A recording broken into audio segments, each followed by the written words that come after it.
Halo Sobat Juara, apa kabarnya? Semoga sehat selalu dan tetap semangat belajar ya. Kali ini kita akan membahas mengenai menghitung pH garam terhidrolisis. Jadi, ada beberapa contoh soal yang akan saya berikan dan simak ya penjelasannya. Contoh soal kedua. Sini saya punya soal. Terdapat 100 ml larutan NH4Cl 0,1 m. Tentukan pH garam tersebut. Kb NH4OH-nya adalah 10 pangkat min 5. Oke, langsung saja kita buat cara penyelesaiannya.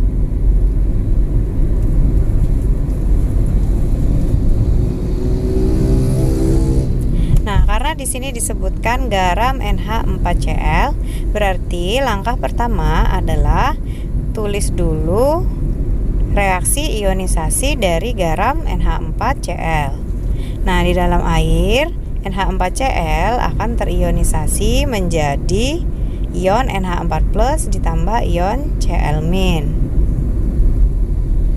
Nah, karena NH4+ ini adalah termasuk ion yang berasal dari basa lemah, sedangkan Cl- berasal dari ion asam kuat HCl.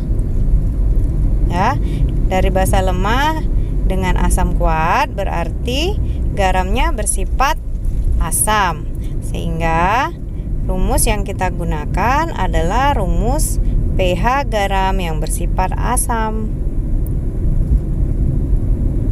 Nah, seperti yang sudah dipelajari, yaitu rumusnya adalah konsentrasi H+ sama dengan akar KW per KB dikali konsentrasi garamnya. Nah, tinggal kita masukkan saja nilainya seperti yang sudah diketahui di dalam soal. Ya, sama dengan akar nilai KW adalah 10 pangkat min 14. Nah, kita tulis dibagi KB-nya di sini adalah 10 pangkat min 5 dikali konsentrasi garamnya berapa? Kita lihat di soal, yaitu 0,1 m.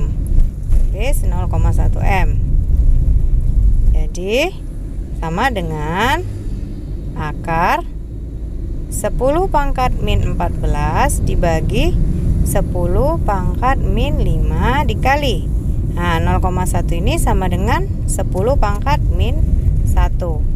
Sehingga sama dengan akar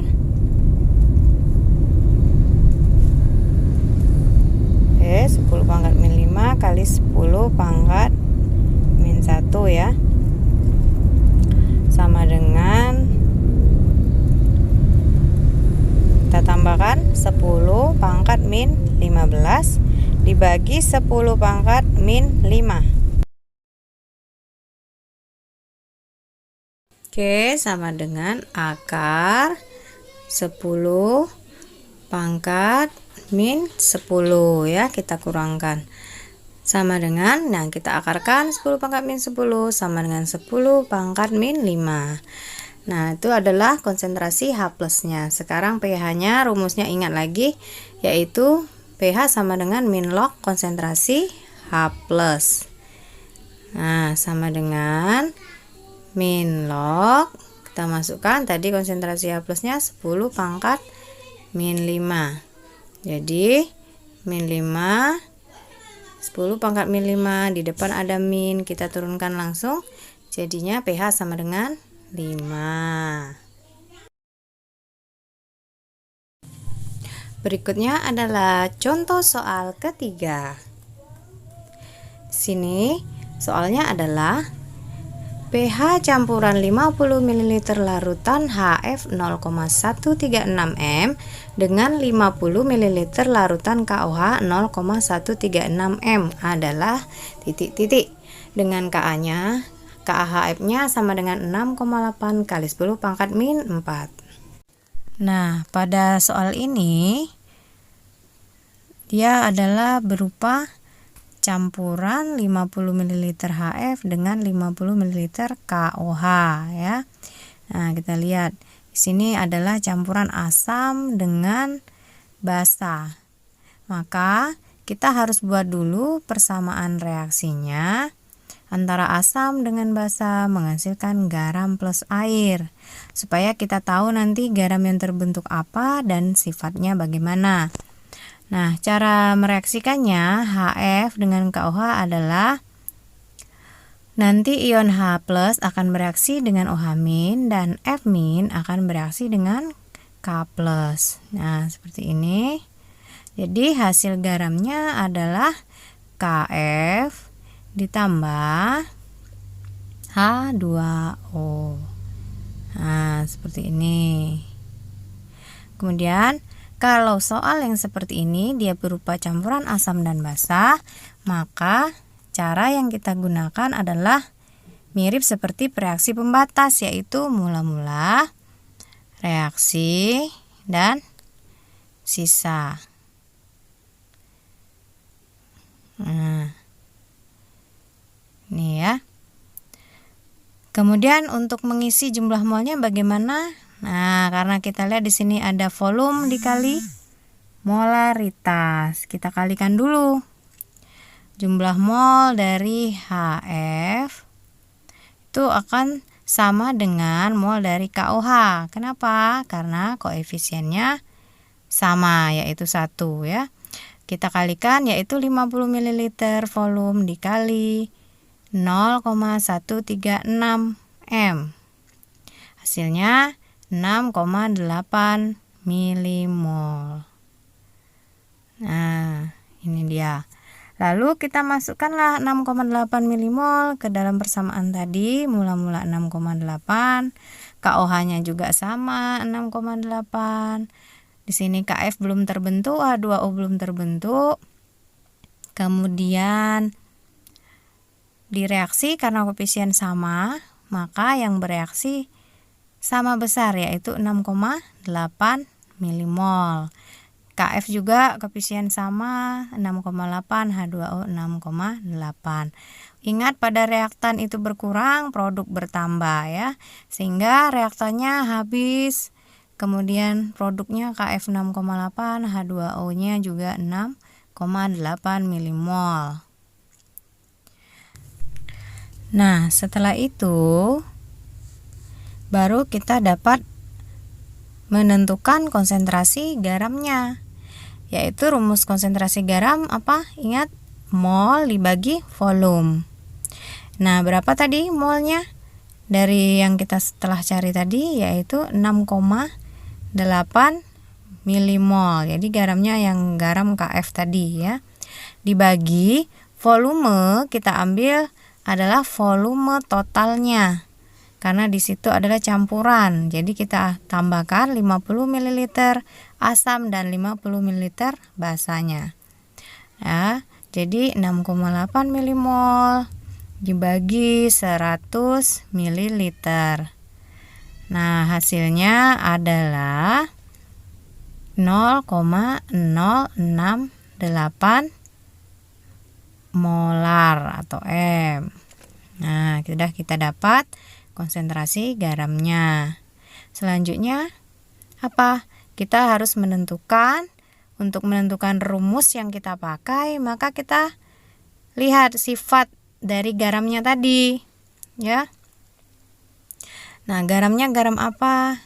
Garamnya itu berasal dari HF. HF itu adalah asam lemah, sedangkan KOH adalah basa kuat.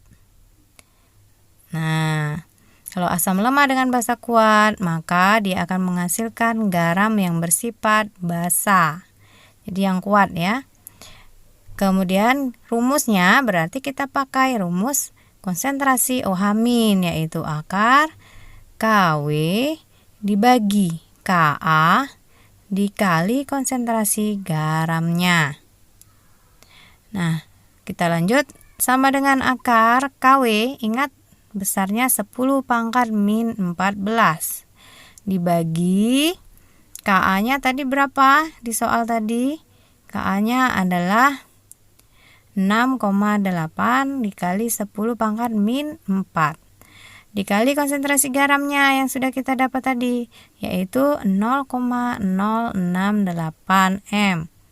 Nah, kemudian kita cari lagi. Jadi hasilnya adalah akar 10 pangkat min 14 dibagi 6,8 kali 10 pangkat min 4 dikali. Nah, kita jadikan 6,8 kali 10 pangkat min 2. Sama dengan, ini bisa kita coret ya, habis. Kemudian ini pangkatnya menjadi akar berapa? Min 14 min 2, berarti 10 pangkat min 16 dibagi 10 pangkat min 4 sama dengan 16 dikurang 4, jadi akar 10 pangkat min 12. Nah, setelah itu kita akarkan 10 pangkat min 12 diakarkan sama dengan 10 pangkat min 6. Kemudian dari sini kita bisa cari nilai pOH-nya ya. pOH dulu, yaitu min log konsentrasi OH-. Nah, sama dengan min log berapa konsentrasi OH-nya? 10 pangkat min 6. Jadi kita lihat ini, langsung kita tulis hasilnya adalah 6. Nah, pH-nya sama dengan 14 dikurang pOH. Sama dengan 14 dikurang pOH-nya 6. Tulis 6 dan hasilnya adalah 8. Demikianlah pembahasan kita hari ini. Semoga dapat bermanfaat bagi kalian semua. Tetap semangat dalam belajar. Sampai jumpa dan salam juara.